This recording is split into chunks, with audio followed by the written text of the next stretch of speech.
Eu chámome Tomás Lijó, son o xefe de departamento de imaxe e son do CFP a Farixa. Aquí neste centro impártense os ciclos de produción de audiovisuais e espectáculos e o ciclo medio de vídeo DJ e son, que son dúas achegas diferentes a un sector que soe despertar moito interese no alumnado, ainda que moitas veces chegan sen ter toda a información respecto do seu contido. Así que vamos a intentar explicar un poquinho en que consiste todo isto. Bueno, estos ciclos están dirixidos a todo aquel que teña os requerimentos de estudios previos necesarios para poder facelo e que teña interese nun sector que está moi asociado co ocio, que está moi asociado coa cultura, que todo o mundo ten experiencia, porque todo o mundo antes de traballar neste sector é público, así que digamos que estamos falando dun campo no que hai como unha certa aprendizaxe previa, non? Pero que aquí pois poden achegarse o que está na parte de atrás, o entresijo, de formar parte do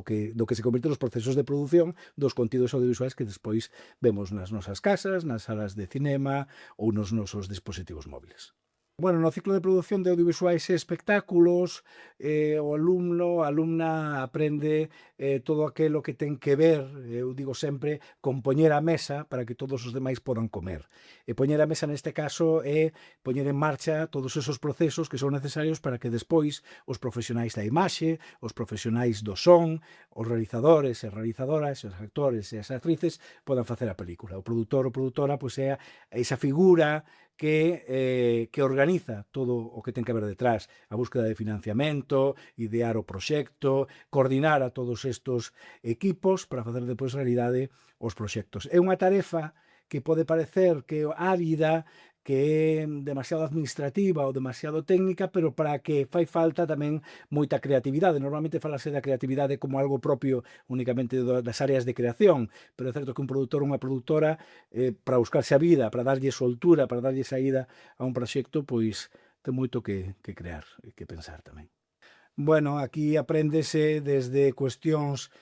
técnicas como manexar o equipamento, aquí estamos no plató, por exemplo, hasta cuestións que tamén son técnicas, pero que teñen máis que ver con procesos organizativos, non? A presupostar, a calcular, a preparar un plan de financiamento, a organizar todos os equipos para preparar as convocatorias, para que cando chegue o momento todo estea en condicións de ser rodado, non? Ou mesmo tamén cando falamos de planificación de proxectos de espectáculos, de eventos, pois a organizar a todos os departamentos para que no momento en que haya que afrontarse o público estea todo en condicións. Realmente o audiovisual hoxe está implicado en prácticamente todos os sectores,